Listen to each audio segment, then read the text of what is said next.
darle el tiempo en sus manos para que le dé tiempo y cubre el programa tan extenso que tiene ahí por ahí preparado.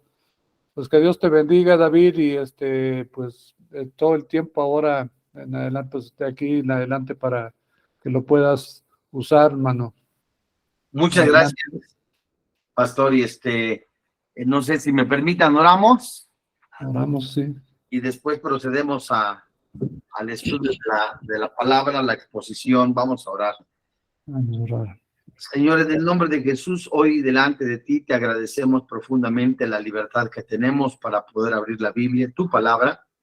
Creemos que tu Santo Espíritu que mora dentro de nosotros sigue transformando nuestro entendimiento a fin de seguir comprobando tu voluntad, que es santa, agradable y perfecta.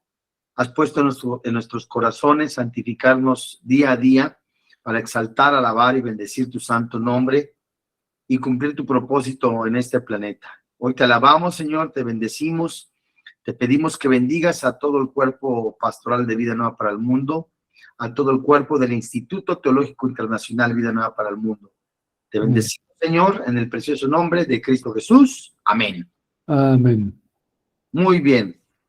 Vamos a abrir entonces nuestra Biblia en Hechos capítulo 6, desde el verso 1 hasta el 7, procurando nosotros cubrir este espacio.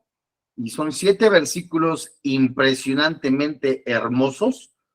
Y en el versículo 1, creo yo, vamos a invertir un poquito más de tiempo para ver el panorama de lo que nos está diciendo el anotador en relación a la elección. Y por supuesto van a surgir varias interrogantes, si esa elección es teocracia, democrática, con qué fin, bueno, ya lo veremos, ¿no? Bien, voy a comenzar la lectura, versículo 1 del capítulo 6 del libro de los Hechos.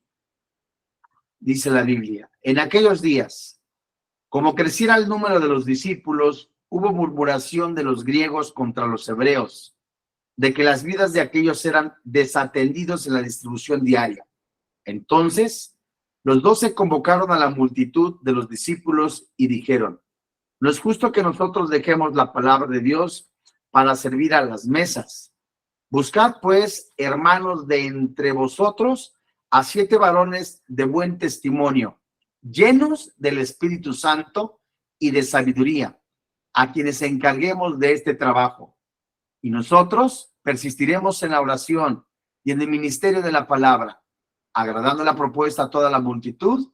Y eligieron a Esteban, varón lleno de fe y del Espíritu Santo, a Felipe, a Prócoro, a Nicanor, a Timón, a Parmenas y a Nicolás, prosélito de Antioquía, a los cuales presentaron ante los apóstoles, quienes orando les impusieron las manos, y crecía la palabra del Señor, y el número de los discípulos se multiplicaba grandemente en Jerusalén.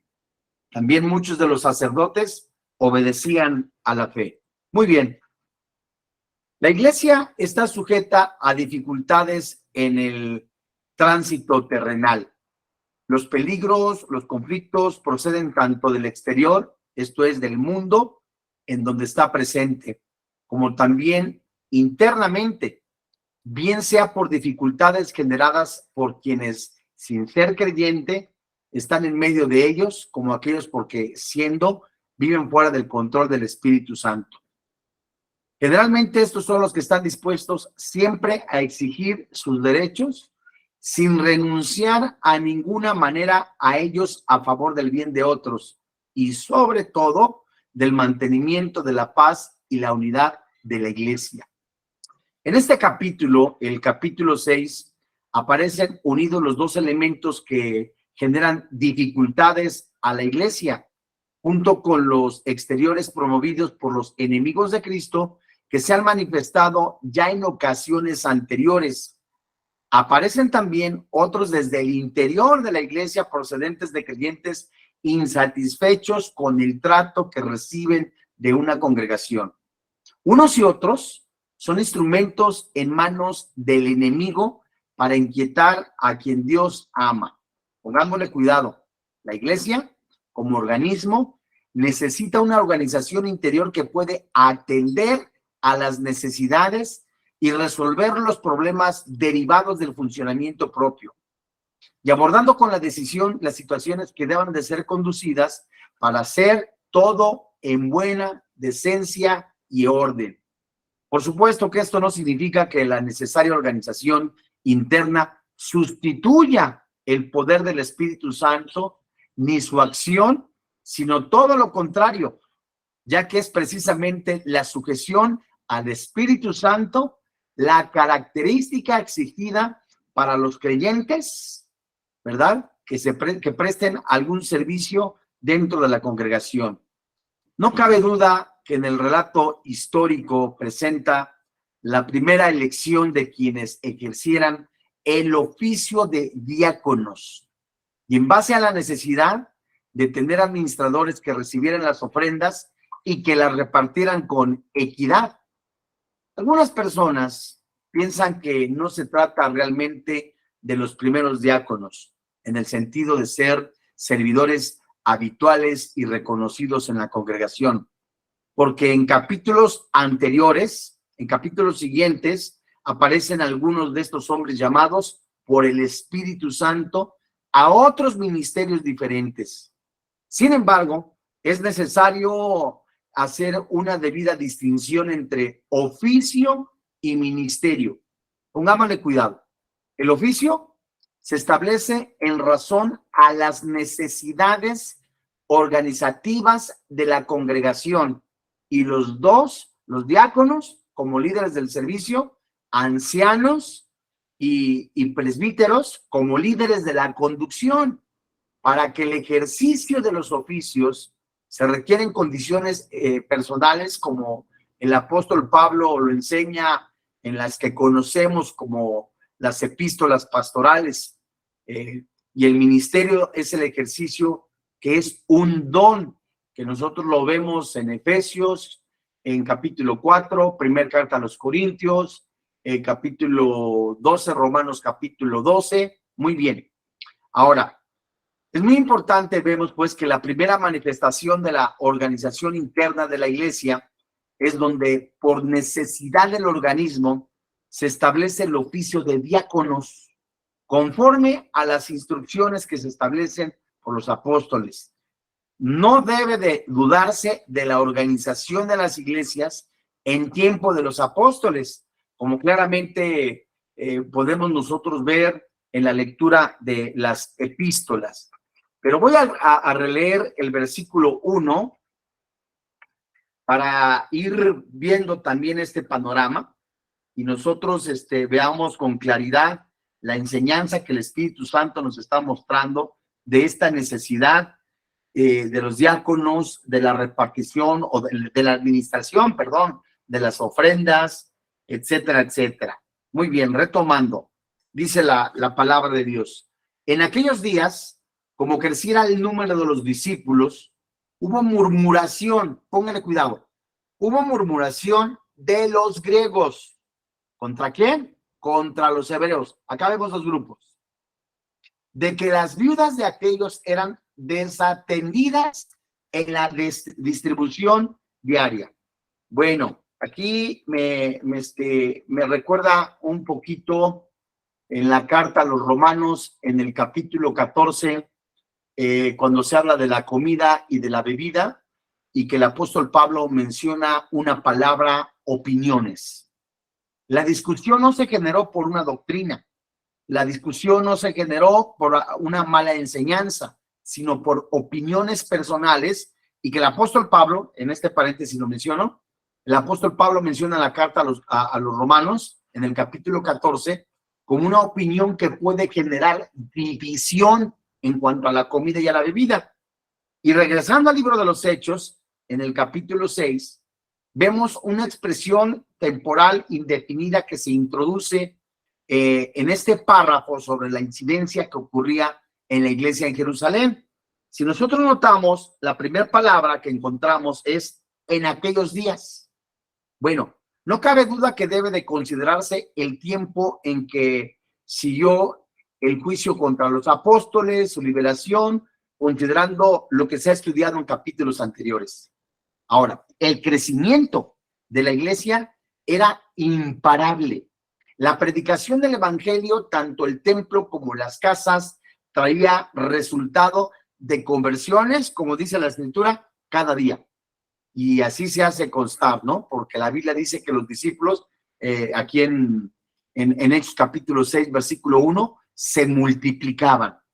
Y no es posible determinar concretamente cuántos eran los miembros de la iglesia en Jerusalén, pero por las referencias anteriores, era una iglesia con varios miles de creyentes.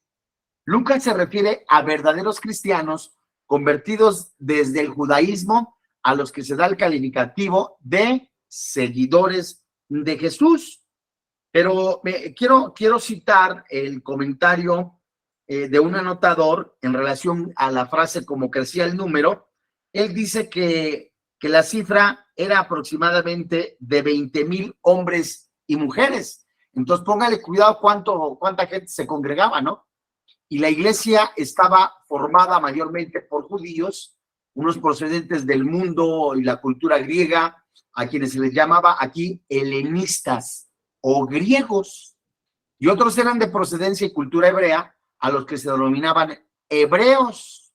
Ahora, los griegos, aunque no hubiesen nacido fuera de Palestina, si bien era muy común, habían optado por la cultura y el idioma griego. Esto es muy interesante. Ellos tenían sus propias sinagogas y generalmente no hablaban el hebreo, ni incluso el lenguaje coloquial de aquel entorno geográfico que era el arameo. Y el otro grupo que vemos aquí en el versículo 1, llamado hebreos, habían nacido en Israel, hablaban el arameo y muchos entendían bien el hebreo. Solían reunirse en sinagogas en donde era el servicio, la lectura, la meditación de la palabra de Dios que se hacía en lengua hebrea. Bueno, en la iglesia en Jerusalén no había distinciones entre creyentes. Tanto los griegos como los hebreos estaban integrados en la congregación sin ningún tipo de limitaciones. No cabe duda que entre los dos grupos había diferencias sociales, culturales, y este número tan elevado con diferencias personales y distintos niveles sociales produjo tensión en la iglesia. Me recuerda también lo de la cena del Señor en la carta a los Corintios. Bueno, al principio de la iglesia, todos los creyentes, en la manifestación de la acción del Espíritu, no decían tener nada propio y compartían sin reserva lo que tenían con los hermanos necesitados. Pero a medida que el tiempo pasa y que con toda seguridad la espiritualidad de algunos va decreciendo o disminuyendo, cambia también la relación afectiva entre ellos. Especialmente sensible era la situación de ¿quién? De las viudas, porque es lo que se menciona acá, que si no tenían atención financiera, no les era posible subsistir en el entorno social de aquellos días. En la iglesia, como se aprecia en las cartas pastorales, y principalmente, nada más por citar, primera carta a Timoteo, capítulo 5, versículo 3, vemos cómo había un fondo nutrido por las ofrendas de los creyentes con el que se atendían las necesidades de las viudas. Bueno, y en ese entorno surgió, como dice el versículo 1, la murmuración. La palabra en el griego es onomatopéyica y se adecua mejor en el sentido que tiene por traducirla refunfuño, lo que conocemos de alguna persona que está diciendo, está refunfuneando. Bueno, que significa emitir voces confusas o palabras articuladas entre dientes en señal de enojo, de desagrado, y las críticas en principio secretas fueron aumentando hasta que se hicieron evidentes en la congregación. Pero ese refunfuño salía del sector helenista. Y la razón que daban para esta actitud era que el reparto diario de las ofrendas para las viudas, las del grupo helenista griego, no eran atendidas con la misma solicitud y que las del grupo hebreo. Los griegos acusaban de hacer diferencias en menoscabado de las viudas del grupo a favor del grupo de los hebreos. Y tal vez tenían alguna razón para quejarse de ese modo, porque los judíos naturales de Israel se sentían como superiores a los helenistas. Y pareciera a simple vista, mis amados hermanos en la fe, por la lectura del pasaje que acabamos de hacer, que los apóstoles supervisaban o incluso hacían el reparto de las ofrendas para las viudas. Pero esto es una simple deducción de algunos anotadores, que no hay algún fundamento, ya que el número de personas que serían atendidas era el gran número de ofrendantes, que era muy difícil que los 12 pudieran llevar a cabo este servicio junto con las responsabilidades de predicar el evangelio y enseñar a las demás personas. Saben ustedes que es muy probable que la distribución fuese llevada a cabo por otros hermanos, tal vez por el grupo de los hebreos, pudiendo dar lugar a alguna distinción que fuera detectada por los hermanos del grupo de los griegos. Y esto concordaría con la actuación que los apóstoles proponen dar este servicio a hermanos, póngale cuidado, en la plenitud del Espíritu, que evitaría cualquier conflicto en la distribución de las ofrendas. El problema se manifestaba en el refunfuño de los griegos, insistiendo en que las viudas eran desatendidas en la distribución de las ofrendas diarias. La murmuración no surgió entre las viudas, sino a causa de ellas. Y es interesante apreciar que la tensión, el conflicto, se basaba no en las interpretaciones, como lo dije al principio, teológicas o en cuestiones doctrinales, sino en asuntos de la práctica cotidiana. Y es así a lo que a lo largo del tiempo, las cuestiones menos trascendentes son las que generan conflictos y causan divisiones. Y es la manifestación de la carne en las obras contrarias al Espíritu Santo, son las discrepancias sobre posibles o reales discriminaciones en el reparto de las ofrendas, se muestran los corazones.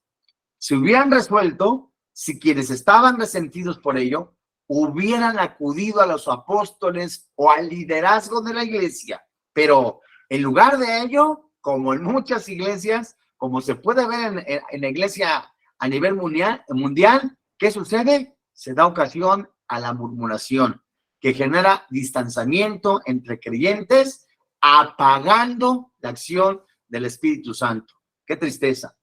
Saben que la murmuración es uno de los pecados más comunes en la iglesia, pero es también como la carcoma que destruye el árbol por dentro hasta que no se sostiene en pie a pesar de la espléndida apariencia externa. Así la maledicencia socava la firmeza de la congregación hasta debilitarla e incluso destruirla. Y humanamente hablando, podemos recordar cómo Santiago, que sería uno de los principales líderes de la iglesia en Jerusalén, estaba presente en el tiempo de la murmuración y desata, ¿verdad? Esto es increíble, desatada por los griegos contra los hebreos, donde posiblemente él la recordaría, y vamos a citar, si ustedes quieren apuntarlo, ya que sé que todos tienen su cuaderno y su Biblia, y voy a leer rápidamente Santiago, capítulo 4, ahí por Hebreos, en el versículo 11. Santiago capítulo 4, versículo 11, dice la Biblia: hermanos, no murmuréis los unos de los otros. El que murmura del hermano y juzga a su hermano, murmura de la ley y juzga la ley. Pero si tú juzgas a la ley, no eres hacedor de la ley, sino juez. Muy bien. Podemos citar varios ejemplos porque el apóstol Pablo coloca este pecado de murmuración que exige la disciplina dentro de la iglesia, e incluso, si se persevera en ello, la suspensión de la comunión de la iglesia. Eso está ahí en la primera carta a los Corintios, en el capítulo 5, después de que se describe la fornicación del muchacho que estaba con su madrastra, se le sigue hasta el versículo 10, 11, por ahí. Y los que están hablando mal de los creyentes son otros creyentes, como se aprecia en el calificativo de aquí, en Hebreos capítulo 6, de discípulos. Y la idea del término refunfuño hace referencia a difamar, es decir, hablar, desprestigiar a otros. Y generalmente se trata de usar palabras duras de descrédito contra quien no está delante y no puede defenderse, manifestando con ello no solo el pecado de desprestigiar a otro, sino de cobardía, porque contra quien se murmura, que no está presente, es un acto de cobardía, mis hermanos. Y además, la murmuración, creo yo, es una raíz de división. Y esta acción está presente tanto en el Antiguo Testamento como en el Nuevo Testamento. En el libro de Proverbios, ahí en Proverbios capítulo 16, se habla muy bien de una persona perversa que levanta contienda, el chismoso que aparta a los amigos, y de ahí la palabra de difamador, y el murmurador es un levantador de mentiras. Y en el sentido de refunfuñar está vinculado con el sentido de murmurar. Y ambos implican la idea de un sonido suave, apacible, como el viento sobre las hojas o la corriente de un arroyo al discurrir. Murmurar, refunfuñar, en el castellano significa hablar entre dientes, como cuando alguien está enojado y, oye, ¿ya viste cómo es ese cuate? Oye, así, esa es la idea. Entonces, es algo peligroso porque la murmuración es un veneno que se asimila con gusto. A quien le encanta la murmuración, el chisme, y hasta apagan el radio o el televisor para estar escuchando el chisme que dice el hermano o la persona que está ahí seguida, ¿no? Y existe el chismoso porque siempre encuentra a alguien dispuesto a oír el chisme. Y la murmuración es siempre un bocado envenenado. Y la murmuración, por supuesto, es un chisme que propala. Sin embargo, está impregnado de distorsión, de dañar. Y las consecuencias de la maledicencia son graves sobre la práctica. Santiago lo escribe, el apóstol Pablo lo escribe en la carta a los Efesios, ahí por el capítulo 5, que somos hijos de luz, que tenemos la luz, que seamos como hijos de luz, y menciona también que no seamos nosotros maldicientes, que no usemos palabras con truanería. Las palabras de maldicencia es opacar la moral de otro, hablar mal de otro, y la truanería son las palabras de doble sentido, que en México les llamamos nosotros, pues, albures, ¿no? Ahora, bueno, la murmuración es la expresión máxima de falta de amor, porque mira, nada más una cosita así tranquila. Cuando yo hablo mal de una persona que no está presente, no solamente es un acto de cobardía, y si es cristiana la persona, estoy hablando mal del cuerpo de Cristo, de un hermano en la fe, del mismo Cristo que lo eligió y lo puso en la iglesia. Y cuando una persona no es cristiana, aunque no sea cristiana, está creada a la imagen de Dios, y estoy hablando mal de la imagen de Dios. Entonces, hablar mal de una persona es falta de amor. Y el amor, en una expresión absoluta y definitiva de verdadera fe en Dios y el nuevo nacimiento, reduce la ética a la manifestación de amor. ¿Qué quiere decir? Que yo, así como dice la carta a los Romanos en el capítulo 14, cuando yo empiezo a juzgar a alguien, a una persona, esa palabra juzgar en Romanos capítulo 14 habla de condenar, de discriminar, de señalar, de sacar. Entonces, la murmuración que va pegada a esa con un juicio nos habla de una persona que no está viviendo en amor. Bueno, amados, vamos a Hechos capítulo 6, en el versículo 2, y esta es otra sección, es el versículo 2, 3 y 4, son 3 versículos, 2, 3, 4, en los que vamos a aprender algo también muy interesante. Dice el versículo 2, entonces los 12 convocaron a la multitud de los discípulos y dijeron, no es justo que nosotros dejemos la palabra de Dios para servir las mesas. Muy bien, mis amados. Muy interesante, porque el problema afectaba a todos. Por tanto, la solución debía ser dada por todos. Los 12 convocan a una reunión de la iglesia para plantear la propuesta que ellos hacían sobre el modo de solucionar aquella situación. Es la primera y la única vez en donde el anotador del libro de los Hechos utiliza el término 12. ¿Por qué lo quedamos en el verso 2? Los 12, para referirse a los apóstoles. No fue una reunión al estilo judío. Solo los hombres y cabezas de familia estaban en esta reunión de la congregación. Ahora, la idea de esta convocatoria exclusiva para algunos miembros de la iglesia, cuando el problema era general de toda la congregación, no está muy bien reflejada en el Nuevo Testamento, y generalmente es el modo en que el liderazgo de la iglesia puede ocultar al resto de la congregación asuntos que consideran reservados solo para algunos. ¿Qué les estoy diciendo? Se habla a todos los congregantes, están los 12, por una situación que está afectando a todos, pero hay otros asuntos en los que son más delicados, en donde la iglesia no se tiene que enterar. En este caso, los 12 se estaban hablando a todos. El problema debería ser solucionado de inmediato, y no era posible dejar una situación como la que se estaba produciendo derivarse de un conflicto interno dentro de la congregación. Es interesante apreciar la continua consulta que se hace a la iglesia en todo aquello que requiere algún tipo de decisión, salvo en cuestiones doctrinales que están enteramente en manos de los maestros, de los apóstoles, ¿no? Ahora, los apóstoles no estaban puestos para supervisar y resolver asuntos materiales dentro de la iglesia, de modo que reunieron a toda la congregación para que se considerara la propuesta de solución que iban a presentar a la multitud de los discípulos, esto es, a la multitud que formaba la comunidad cristiana. Y la primera manifestación que hace a la iglesia reunida es que no era conveniente, versículo 2, no era conveniente que dejasen de atender la enseñanza de la palabra de Dios para ocuparse de distribuir personalmente las ofrendas distintivas o señaladas a las viudas. Ahora, muy bien, no cabe duda que ya había en la iglesia un grupo de personas que se ocupaban de esta necesidad.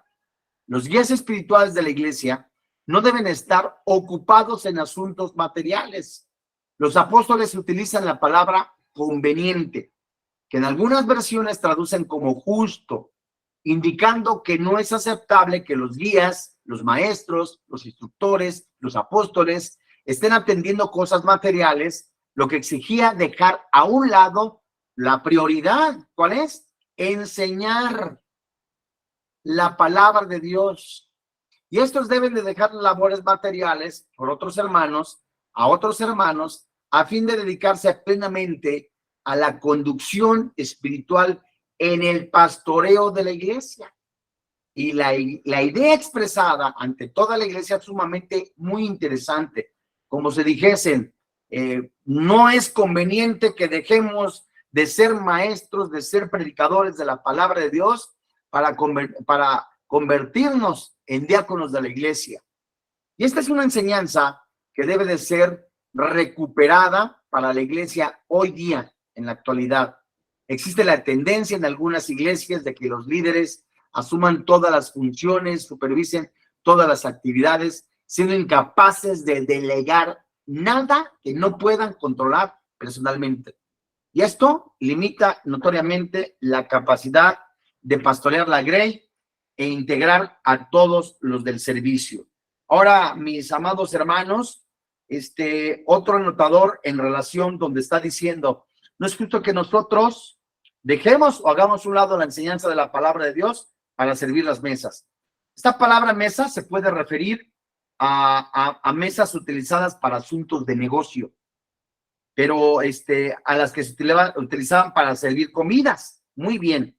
El hecho de ocuparse en asuntos monetarios o servir las comidas había alejado a los 12, como lo acabamos de ver, una actividad de prioridad. Ahora, voy a leerles el versículo 3. Dice la palabra de Dios. Buscad pues, hermanos de entre vosotros, a 7 varones de buen testimonio. Esto es impresionante.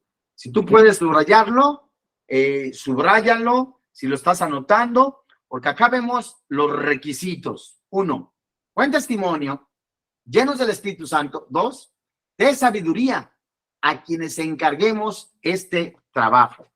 Muy bien, amados santos, cómo es la palabra tan sabia, ¿no? Fíjate muy bien, los apóstoles piden que la iglesia se involucre en la solución del problema, buscando entre ellos hombres que se ocupasen en lo sucesivo de distribuir las ofrendas a las viudas. Y se trata de una doble actividad. La propuesta parte de los apóstoles, líderes espirituales entonces de la congregación, describiendo el perfil que debían reunir los que habían de ser elegidos. La iglesia debería de llevar a cabo una búsqueda entre ellos de los hermanos que cumpliesen los requisitos establecidos para el desarrollo del oficio que tendrían que asumir. Y nuevamente se destaca aquí la actividad de la iglesia que debe de buscar, eligiendo entre sus miembros a quienes debían de ser promovidos al oficio de administrar las ofrendas. No se da a la iglesia, a pesar de estar al frente, hombres con autoridad suficientemente para ello, puesto que eran los 12, hechos consumados, por supuesto. Determina el establecimiento del futuro del nuevo servicio a hombres de quienes debían ser aceptados por la iglesia. Esa es una confirmación. Alguien podría decir que la iglesia no es una democracia, sino una teocracia, y es decir, el gobierno de Dios y no de los hombres. Pero mis hermanos, no cabe duda alguna que las autoridades en la iglesia son 3 y divinas. Jesucristo, la cabeza de la iglesia, el Espíritu Santo, el vicario de Cristo en la tierra, y la palabra de Dios. Y la única norma de fe y conducta, por supuesto. Sin embargo, la elección por parte de la iglesia de las personas para un oficio no convierte al gobierno teocrático en democrático, puesto que Dios, por medio de los apóstoles, de las condiciones que deben de reunir los elegidos, la elección de los varones tendría que seguir una elección de muchos que pudieran cumplir el perfil designado.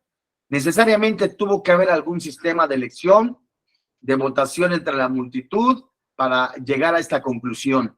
Esta elección tuvo que haber sido dirigida, por supuesto, por el Espíritu Santo, que no solo habla, conduce el pensamiento de los líderes, sino que lo hace también a los creyentes en general. Amados, entre la multitud habría hermanos más espirituales, como lo hay hoy en día, y menos espirituales que podrían buscar hermanos para distribuir las ofrendas. Y según el pensamiento y deseo personal, sin embargo, como se trata de un grupo necesario para el correcto funcionamiento de la iglesia, el Espíritu actúa para llevar a cabo la elección correctamente. La elección en este caso tenía mucho el reconocimiento de los valores espirituales de los hermanos que Dios había capacitado para servir a la iglesia. Ahora, ¿cuántos son? ¿Verdad? Ya hemos visto el perfil, ¿verdad? Que nos enseña el Espíritu Santo. Buen testimonio. Ahora ese testimonio, ahorita lo vamos a ver, porque estos varones que habían de ser elegidos eran 7. Y esta primera condición, seguimos en el versículo 3. Varones de buen testimonio. ¿Qué significa eso? Se dice que debían de ser los que estaban testificando, pero tenían que ser cristianos comprometidos a llevar a cabo el testimonio del Señor Jesucristo, siendo ejemplo visible del Señor ante la sociedad, es decir, ante sus vecinos, en la oficina, en el trabajo y dentro de la iglesia. Y eran quienes podían decir, como más tarde dice el apóstol Pablo en una de sus cartas, ¿no? Y el ejercicio de un servicio para la iglesia requiere del testimonio del servidor como elemento primordial. Debían de ser hombres de reputación honorable, dignos de toda confianza. No podían ser neófitos, es decir, una persona sin experiencia, no tampoco recién convertidos, sino hermanos aprobados en el tiempo y bien conocidos. Y el buen testimonio no era solo cuestión de comportamiento correcto de la congregación, mundo, o sea, en el entorno donde ellos se movían, ¿no? Ahora, más adelante, en las cartas que conocemos como pastorales, como nada más les menciono algunas, Tito, Timoteo, se menciona cómo podría ser una de las condiciones que debe ser quienes sirvan el oficio de diácono como de anciano, manteniendo el ministerio de la fe como limpia conciencia. Ahora, mis hermanos, tenemos que observar que no se trata de algún don espiritual, sino de condiciones personales que deben de cumplir aquellos que van a ejercer oficios en la iglesia. Y no se busca en este caso capacidades matemáticas para repartir la ofrenda, sino el compromiso personal con el Señor Jesucristo, que sea lleno del Espíritu Santo y con buen testimonio. Ahora, la segunda condición que nosotros vemos, llenos del Espíritu Santo, nos habla de que tienen que ser personas espirituales y deberían de ser varones llenos del Espíritu Santo. Esto es, personas controladas, gobernadas, saturadas por el Espíritu Santo, que es la condición para determinar la espiritualidad de cada creyente.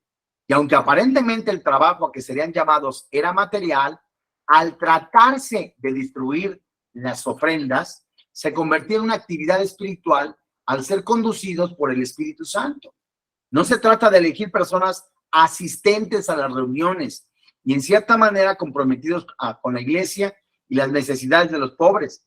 O sea, lo ven mucho, lo ven en todas partes. No se trata de todo eso. Es importante que sea un cristiano frecuente, que siempre esté en los discipulados, pero que esté en la plenitud del Espíritu.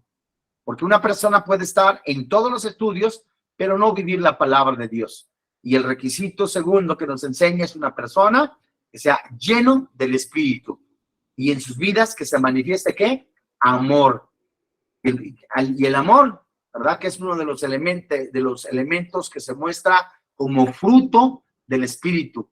Y viviendo en la plenitud que se manifiesta también en sus vidas santas, ¿no? Ahora, muy bien. Ahora, yendo otro requisito. Dice, lleno de sabiduría. Y en esta tercera condición, vemos la sabiduría no era un asunto de capacidad humana, sino de procedencia divina. Y la consecuencia natural de quienes viven en la plenitud del Espíritu. La sabiduría divina en ellos era necesaria para resolver los problemas que siempre se producirían en el ejercicio del diaconado y sobre todo cuando se trata de asuntos relacionados con personas susceptibles. Vamos rápidamente a Santiago. Voy a leer el capítulo 3, porque esta es una condición celestial en contraste con la sabiduría terrenal. Santiago le llama vamos a leerlo. Santiago capítulo 3, desde el verso 14 hasta el 17. Muy bien. Santiago 3, 14. Dice la Escritura, pero si tenéis estos celos amargos y contención en vuestro corazón, no os jactéis ni mintáis contra la verdad, porque esta sabiduría no es la que desciende de lo alto, sino la terrenal, animal y diabólica. Verso 16. Porque donde hay celos y contención, allí hay perturbación y toda obra perversa. Verso 17. Pero la sabiduría que es de lo alto es primeramente pura, después pacífica, amable, benigna, llena de misericordia, de buenos frutos, sin incertidumbre, y ¿qué dice la Biblia? Sin hipocresía. Tantos, esa es la razón por la que estos 7 tenían que ser sabios conforme a la sabiduría que desciende de lo alto. Santiago 1. ¿Para qué? Para tratar problemas con pureza, ánimo pacificador. Romanos capítulo 14 también nos dice que un cristiano tiene que ser pacificador, amable. Gálatas 5, benigno, en la plenitud de la misericordia, que es la acción propia del Espíritu, operando en la vida de quien es conducido por el Espíritu Santo. Ahora, muy bien. A quienes la iglesia escogiera, conforme el perfil de los apóstoles que acabamos de estudiar o que acabamos de observar, serían puestos o constituidos para ocuparse de la distribución de las ofrendas, que había generado problemas. Y los que se fuesen presentados, porque reunían estas condiciones requeridas, serían puestos en el oficio por los apóstoles que con su autoridad respaldaban a quienes la iglesia había escogido. Y esta fue la primera ocasión en que se producía la elección de diáconos. Pero la forma establecida aquí perdura en el tiempo y debería de ser utilizada en cada ocasión que deban elegirse creyentes para este oficio.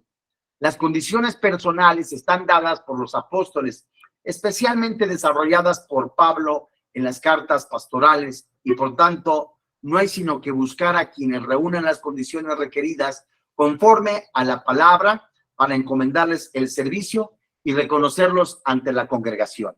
Muy bien, vamos a dar lectura a Hechos capítulo 6, versículo 4, rápidamente, en lo que vas a Hechos 6, 7. Versículo 1, panorámicamente, para que no se nos vaya de la hebra. Surge la murmuración entre los griegos y los hebreos.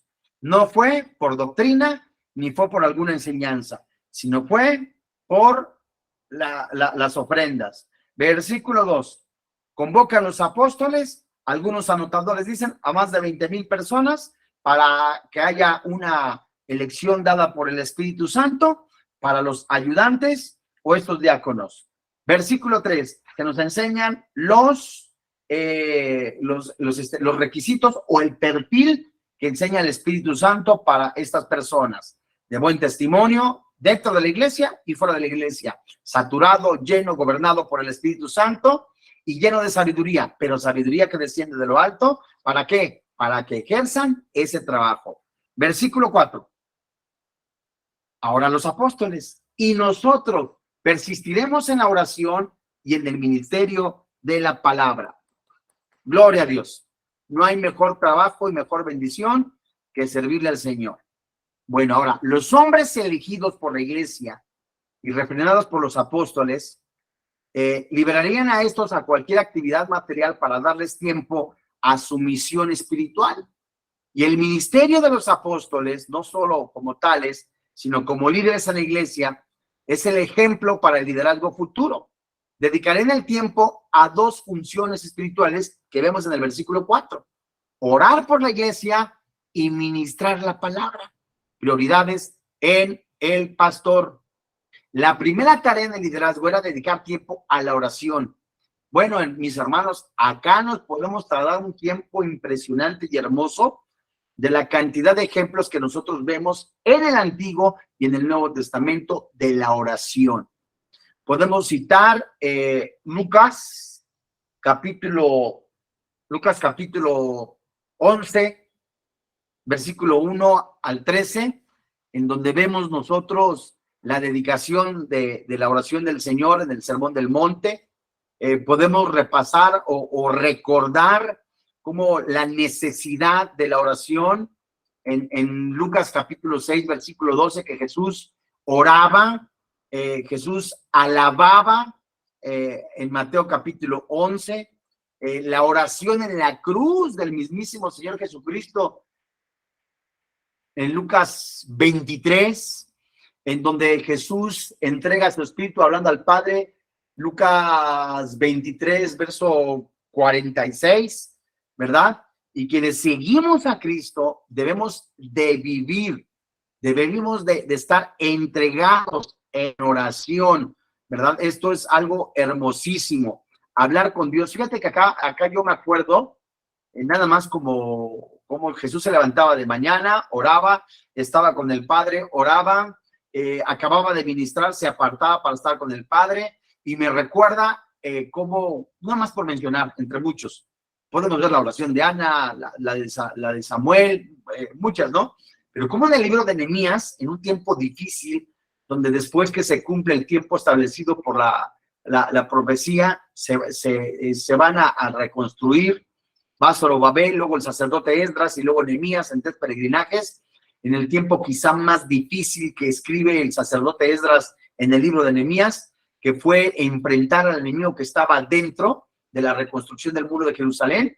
En el capítulo 4, mis amados hermanos, cada situación que el pueblo de Dios enfrentaba, como menosprecio, crisis económica, provocación física del enemigo, burla por parte del enemigo, tantas otras cosas que enfrentan. Cada una de ellas describe el sacerdote Esdras que Nehemías salía y oraba y convocaba a los varones, a los cabezas de familia, y a cada uno de ellos le decía: ustedes peleen por sus esposos, por su esposa, peleen por sus hijos, y se juntaban todos ellos y oraban, y después que oraban venía la respuesta del Señor.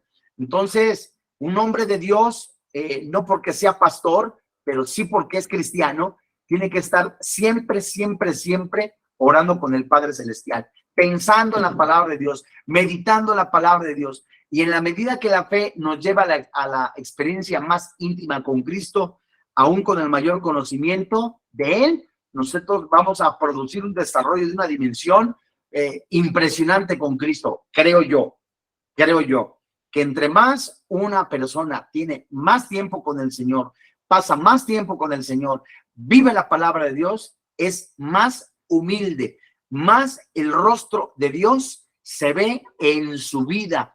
Y eso es algo que nosotros tenemos que transmitir a cada una de las personas que nos rodean.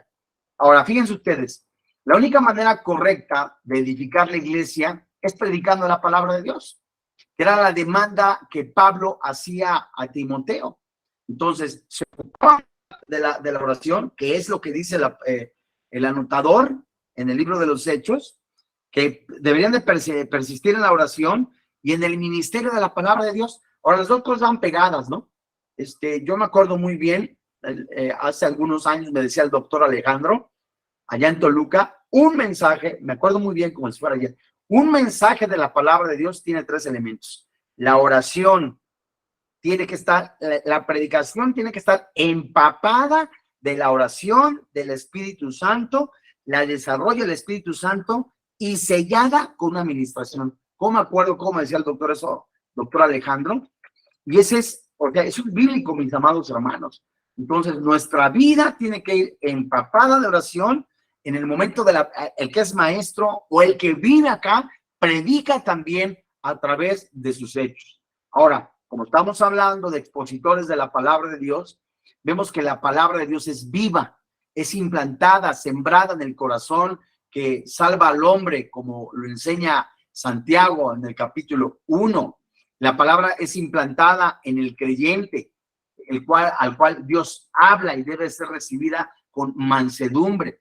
El expositor que va cargado, permíteme la expresión, del poder del Espíritu Santo, es usado por el Espíritu Santo, y en el momento que es la exposición de la palabra, es el llamado externo, y el Espíritu Santo hace el llamado interno a aquellos elegidos al corazón, permíteme la expresión, al espíritu que está muerto, y responde a la obediencia a ese llamado interno. Eso es maravilloso. Por eso es importantísimo que nosotros seamos sensibles a la voz del Espíritu Santo. Entonces, acá nos podríamos tardar seguro varias horas o varias ponencias en desarrollar este solo versículo de la oración y de la exposición de la palabra de Dios. Muy bien. Vamos al versículo 5. Dice la Biblia: agradó la propuesta a toda la multitud y eligieron a Esteban, varón lleno de fe, del Espíritu Santo, a Felipe, a Prócoro, a Nicanor, a Timón, a Parmenas y a Nicolás, prosélito de Antioquía. Verso 6. A las cuales presentaron ante los apóstoles, quienes orando les impusieron las manos. Muy bien, mis amados hermanos en la fe. La propuesta de los apóstoles, acompañada de razones que sustentaban, agradó a los creyentes. Nuevamente es necesario destacar que la iglesia era informada no solo de las decisiones de los guías, sino que estos ponían delante de la congregación las propuestas que consideraban necesarias, argumentando las razones y pidiendo la colaboración ¿de quiénes? De todos. No se tomaban acuerdos de orden práctico sin antes exponer a la congregación las causas por las que se tomaban. En esta ocasión, la iglesia identificó plenamente con la propuesta de los apóstoles. El texto griego es enfático, agradó, que es lo que dice el versículo 5.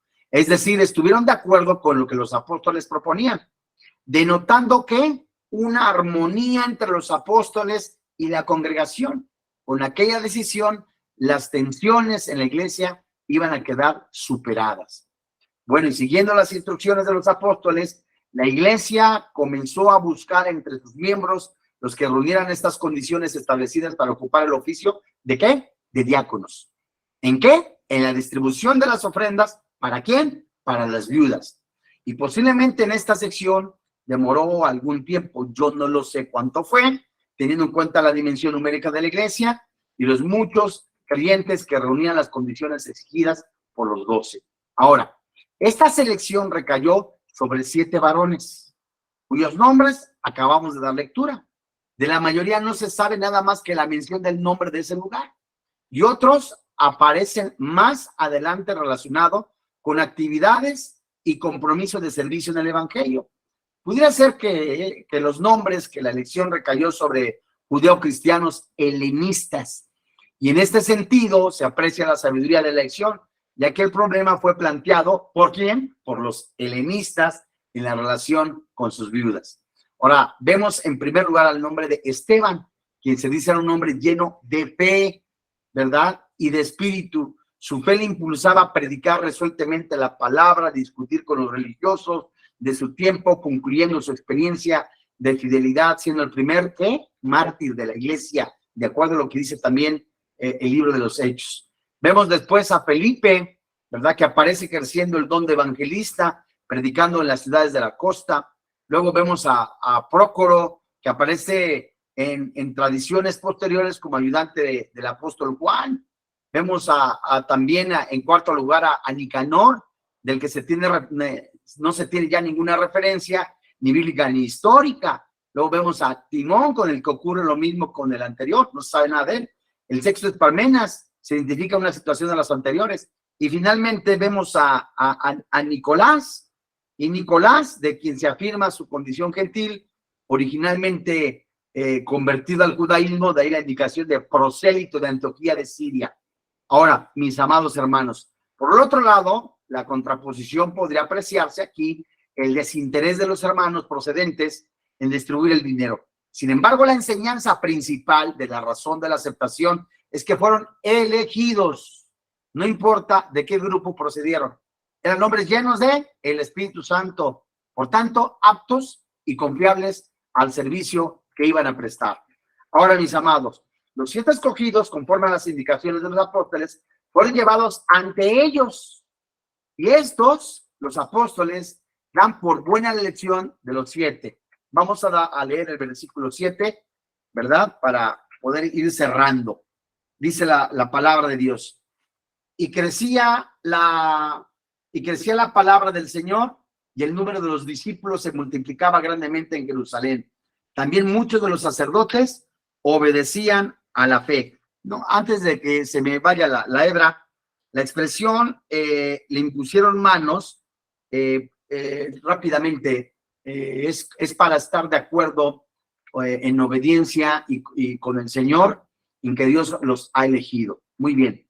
Ahora, en el versículo 7 vemos cómo un informe de la situación de la iglesia que es incierta, 7 como aparecen a lo largo del libro, el crecimiento de la iglesia expresa en esta ocasión atendiendo a distintas manifestaciones que lo evidenciaban.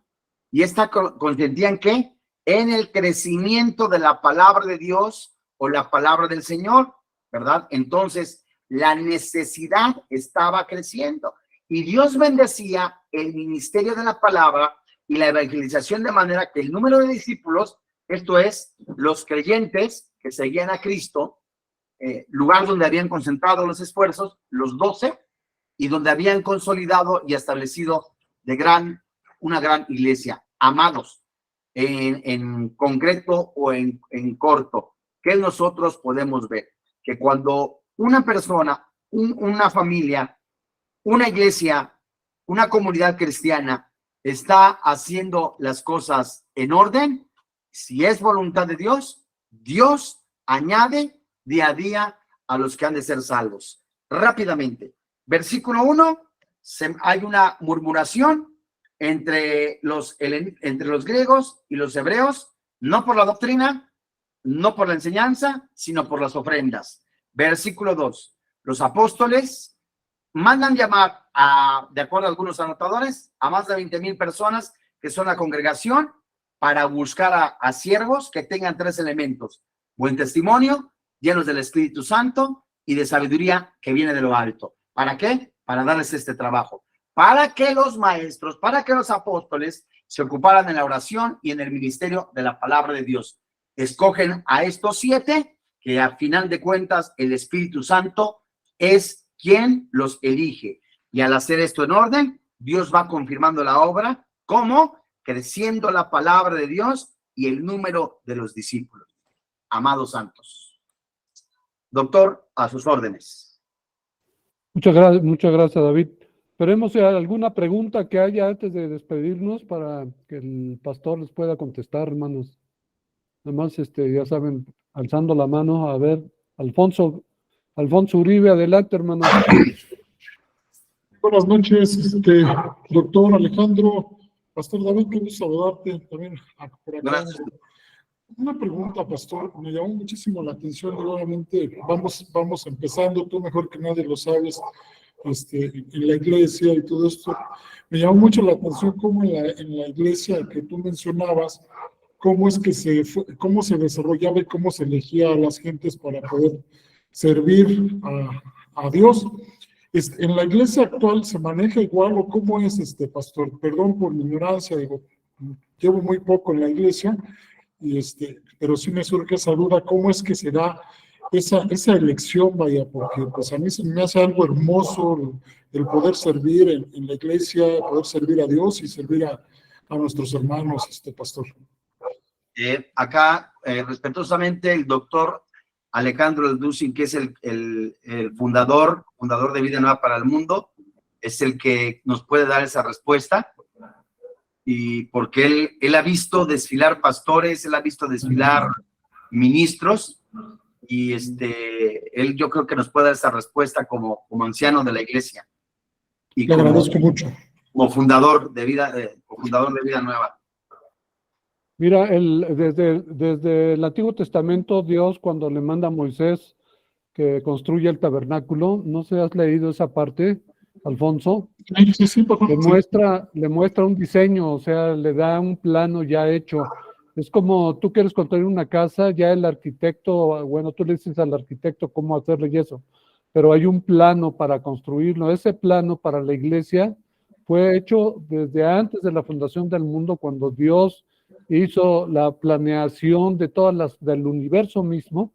Ahí venían las instrucciones precisas y después fueron escritas por los apóstoles, por todos los profetas, por todos los hombres y mujeres ungidos de Dios en las escrituras, para que ese diseño, que fuera un diseño que se conformara perfectamente a lo que Dios quiere, a lo que Dios desea, para que su voluntad, dice Romanos, santa, agradable y perfecta, se lleve a cabo.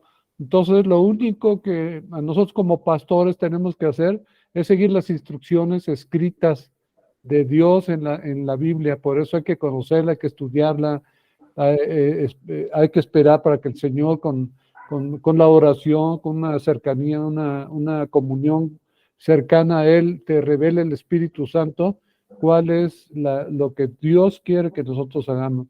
Pero todo está escrito, Alfonso.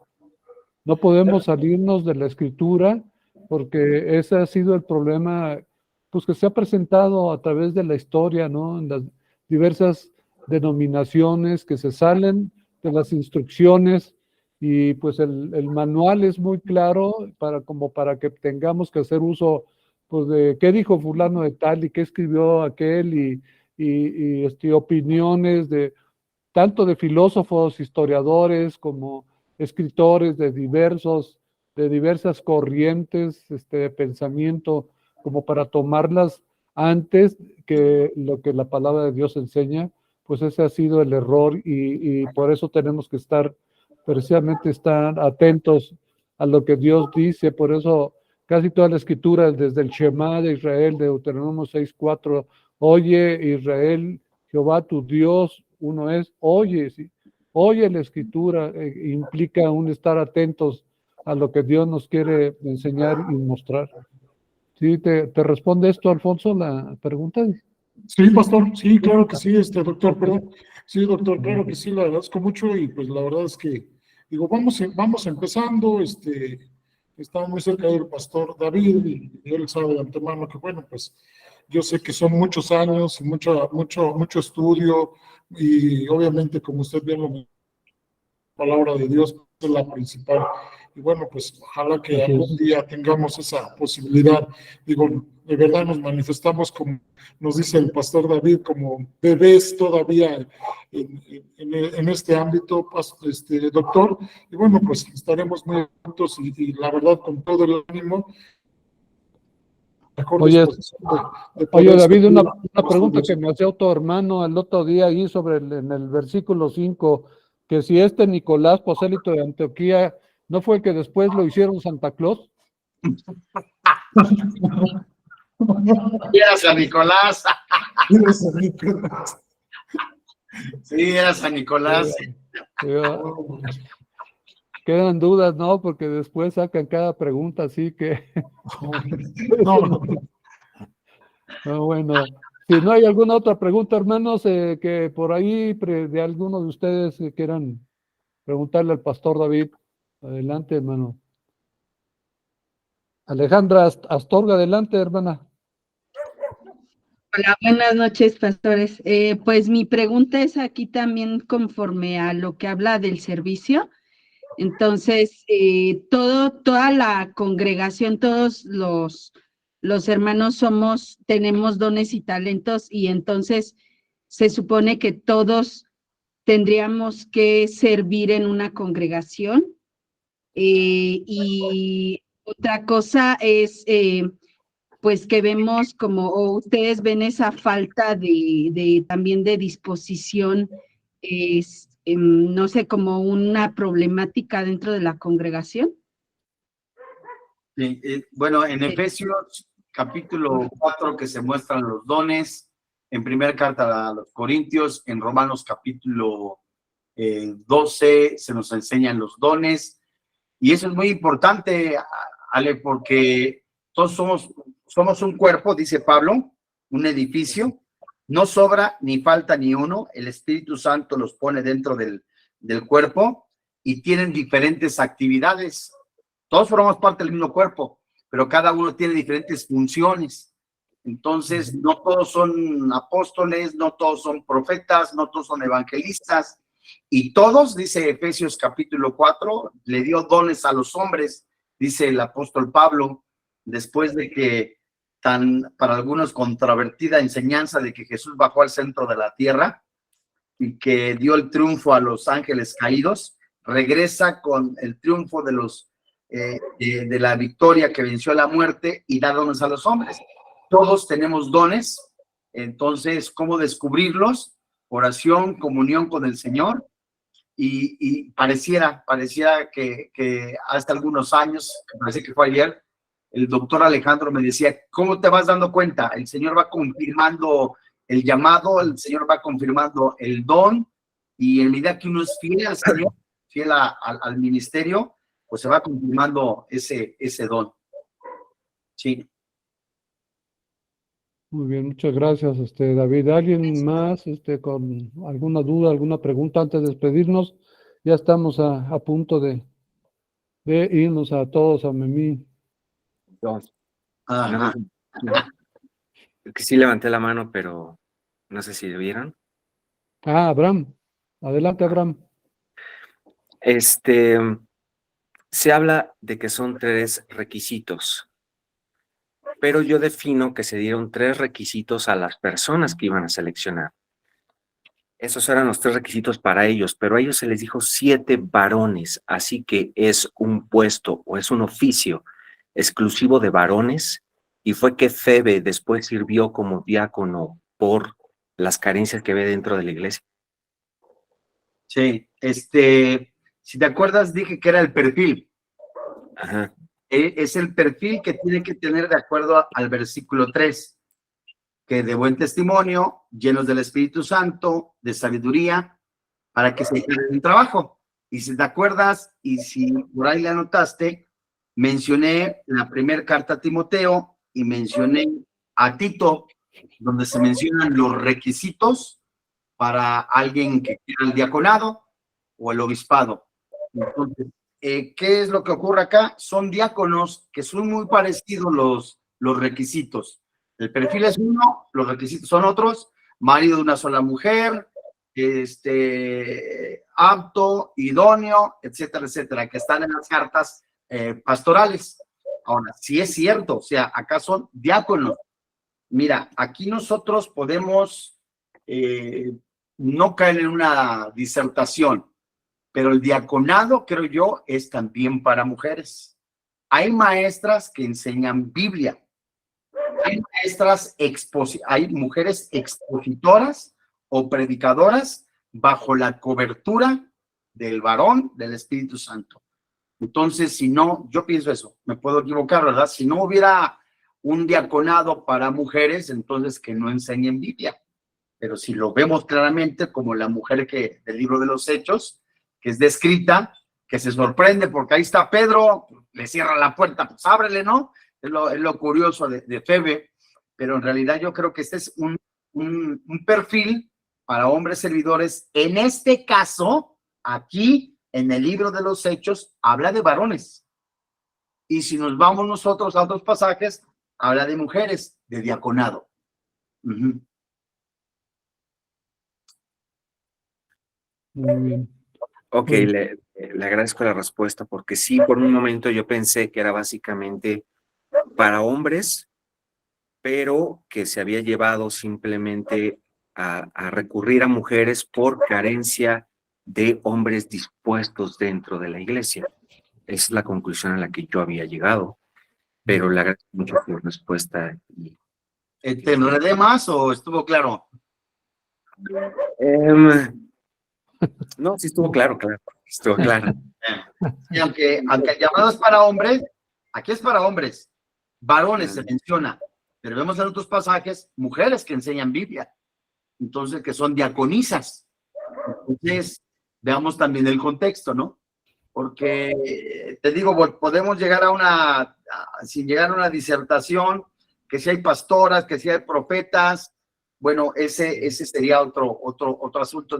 Yo creo, si hay mujeres predicadoras, si hay bajo la cobertura de su esposo, ¿no? Por ejemplo, mi esposa predica, hay mujeres maestras de la Biblia en la escuela dominical, diáconas.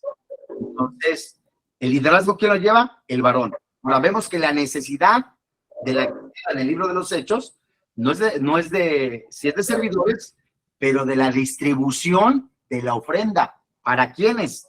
Para las necesitadas, que son las viudas. Es solo un oficio, no es un llamado. Sí, exactamente.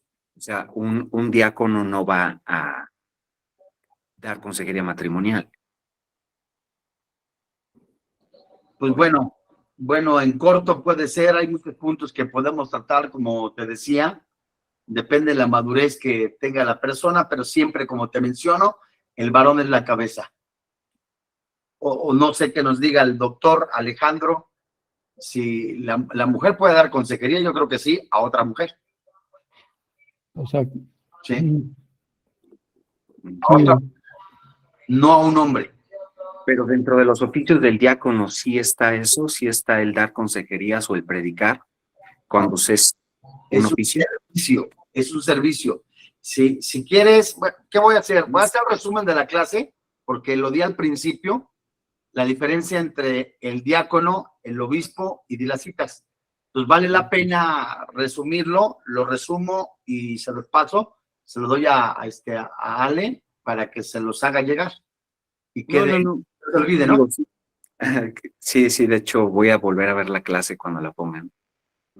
Gracias. Bueno, tenemos una última pregunta, Elizabeth Torres, antes de despedirnos, Elizabeth, adelante, buenas noches. Buenas noches, maestro David, un gusto saludarlo. Respecto a lo que está comentando en el primer